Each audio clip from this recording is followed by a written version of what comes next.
Good morning. Today, 23rd June 2025, Monday. Wisdom of word of God morning ડિવોશનમાં આપ સર્વનો આવકાર કરવામાં આવે છે અને પ્રેમી સલામ પાઠવવામાં આવે છે.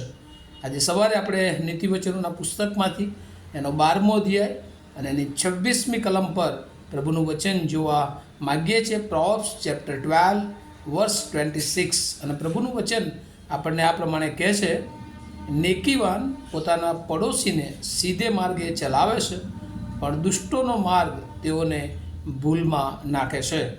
NIV બાઇબલ પ્રમાણે a righteous man is conscious in friendship, but the way of wicked leads them astray. અને આ બહુ અદ્ભુત પ્રભુનું વચન છે અને આપણે આ દિવસોમાં ખાસ કરીને સુલેમાનના જે નીતિવચનો છે ને તેમાંથી જે વ્યવહારિક શિક્ષણ છે સંબંધી જ્યારે આપણે જોઈ રહ્યા છે ત્યારે એમાંથી આપણને આજે સવારે જે વચનો શીખવા મળે છે ને બે બાબતો આપણને આ વચનોમાંથી શીખવા મળે છે. અને ખાસ કરીને જો એને એક થીમ મુદ્રાલેખ જોઈએ તો એસોસિએશન્સ ડેન્જરસ, એટલે જોખમમાં સહભાગિતા. અને જુદી રીતે અને બીજી રીતે આપણે જો કહી શકીએ તો ધ વે ઓફ વિકેડ એન્ડ રાઇચિયસ, એટલે દુષ્ટોનો માર્ગ અને ન્યાયીઓનો માર્ગ. અને આજનું વચન આપણને બે બાબતો તરફ દોરે છે. એક, નેકીવાન કે જેઓ ઈશ્વરને આધીન હોય છે, ઈશ્વરના માર્ગમાં ચાલે છે, ઈશ્વરના પગમાં પગ મૂકીને ચાલનારા છે, ઈશ્વરનું જ્ઞાન તેઓની પાસે છે, તે નેકીવાનોની વાત લખવામાં આવી છે. અને ઘણા બધા બાઇબલમાં આપણે પાત્રો જોઈએ છે કે જેઓને ઈશ્વરે એ પ્રમાણિકતા અથવા એ નેકીવાન માણસ તરીકેની ખાસ ક્રેડિટ પ્રભુએ આપી છે.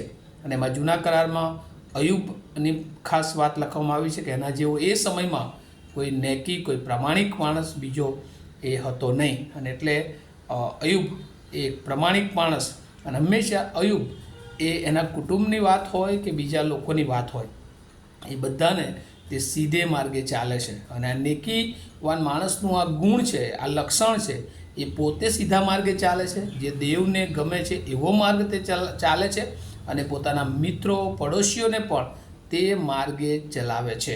હવે આ માર્ગ એટલે કયો માર્ગ? તો કહે છે કે એ તો દેવનો માર્ગ, દેવની બીકવાળો માર્ગ, આત્મિક માર્ગ, જેને બાઇબલ બે માર્ગોની વાત કરે છે. અને એમાં આ સાંકડો માર્ગ કે જે ઘણી બધી વાર મુશ્કેલીમાં કઠણ લાગે, અઘરું લાગે, પણ આ નેકીવાનોનો માર્ગ છે. અને એ હંમેશા એ સારી બાબતો તરફ એ આગળ વધારે છે, દેવ તરફ એ આગળ લઈ જનારો માર્ગ છે, અને તો દેવને પસંદગીનો માર્ગ છે. અને જે નેકીવાન માણસ છે એ હંમેશા બીજાઓને એ નેકી તરફ દોરી જાય છે, બીજાઓને સારી દિશા એ આપનાર, દોરવણી આપનાર એ બનતા હોય છે. જ્યારે બીજી તરફ જો જોઈએ દુષ્ટ માણસ કે જે પોતાને શું કરે છે એ જ ખબર નથી, કારણ કે વચનમાં લખ્યું છે, પણ દુષ્ટોનો માર્ગ તેઓને ભૂલમાં નાખે છે. But the way of wicked leads them astray, કારણ કે એને પોતાને માર્ગની ખબર નથી કે એ કયા માર્ગે જઈ રહ્યો છે, કારણ કે એ તો શૈતાનથી દોરાયેલો હોય છે. અને એટલા માટે શૈતાનનો ઈરાદો હંમેશા મારી નાખવાનો, નાશ કરવા સિવાય બીજો કોઈ ઈરાદો હોતો નથી. અને એટલે જે દુષ્ટનો માર્ગ છે એ પોતે તો નાશમાં જાય છે, પણ હંમેશા બીજાઓને પણ નાશમાં લઈ જવાને માટે એ પ્રયત્ન કરતો હોય છે. અને એટલે દુષ્ટ માણસ પોતાના પડોશીને ભૂલ ભરેલા માર્ગમાં એ ધકેલી દે છે.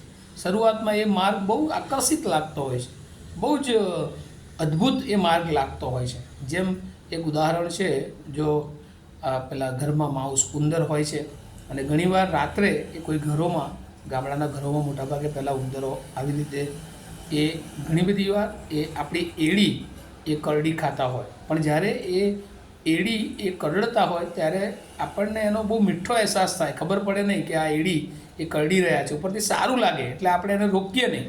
પણ પછી ધીમે ધીમે સવારે ખબર પડે કે એ તો આપણો પગ એ કોતરી ગયો છે. અને આવો માર્ગ એ દુષ્ટનો માર્ગ છે. બહુ સારું લાગે, બહુ ઝડપથી વિકાસ લાગે, બહુ આનંદનો માર્ગ લાગે, પણ પછી ધીમે ધીમે એ શૈતાનનો માર્ગ, એ પાપનો માર્ગ એ આપણા માટે બની જતો હોય છે, નુકસાનનો માર્ગ આપણા માટે બની જતો હોય છે. એટલે આજે સવારે પ્રભુ આપણને શીખવે છે કે આપણે નેકીવાનોના માર્ગમાં ચાલીએ, આપણે પોતે નેકીવાન બનીએ, અને આપણા બીજા લોકો આપણી પાસે છે એમને પણ આપણે નેકીવાનના માર્ગમાં દોરવણી આપીએ. હવે આપણને પ્રશ્ન થાય કે નેકીવાનનો માર્ગ આપણે કેવી રીતે શોધીએ?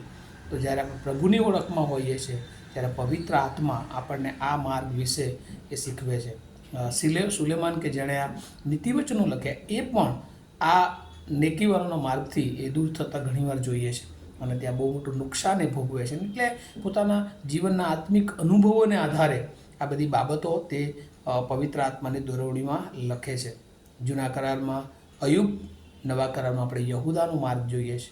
એને નેકીવાનના માર્ગની ખબર હતી, તેમ છતાં તે દુષ્ટના માર્ગ પર ચાલ્યો. એનો પોતાનો નાશ થયો અને એના દ્વારા ઘણા બધા લોકોને એણે ઠેસ પહોંચાડી. અને ભલા આપણા જીવનને માટે પણ આવું બની શકે છે. જો આપણે નેકીવાનના માર્ગમાં ચાલીએ છીએ તો પ્રભુ આપણા જીવનો દ્વારા ઘણા બધા જીવનોને એ ઉત્તેજન આપી શકે છે. અને જો આપણે દુષ્ટના માર્ગે ચાલીએ છીએ તો આપણે પોતે તો નુકસાનમાં આવીએ જ છીએ, પણ આપણા દ્વારા ઘણા બધા લોકોને આપણે નુકસાન તરફ દોરી જઈએ છીએ. આજે સવારે પ્રભુ આપણને એના બાળકો તરીકે નેકીવાનોના માર્ગોમાં ચાલવાને માટે અને ચલાવવાને માટે આપણને તૈયાર કરવા માગે છે. આવું આપણે પ્રાર્થના કરીએ. અમારા જીવંત અને દયાળુ ઈશ્વર, બે માર્ગો, નેકીવાનનો માર્ગ અને દુષ્ટતાનો માર્ગ, પ્રભુ અમે નેકીવાનોના માર્ગે ચાલીએ એવી તમારી કૃપા માગી લઈએ છીએ. આજે આ સવારે જે વચનો પ્રભુ જીવાલાઓ સાંભળી રહ્યા છે એ બધાને પ્રભુ નેકીવાનના માર્ગમાં ચાલવાને માટે અને નેકીવાનમાં લોકોને ચલાવવાને માટે તમે તૈયાર કરો એવી પ્રાર્થના મારા ધન્ય તારનાર પ્રભુ ઈશ્વરના નામમાં માગીએ છીએ. માટે સાંભળો, તેનો સ્વીકાર કરો. Amen. Have a nice day to all of you. Thank you.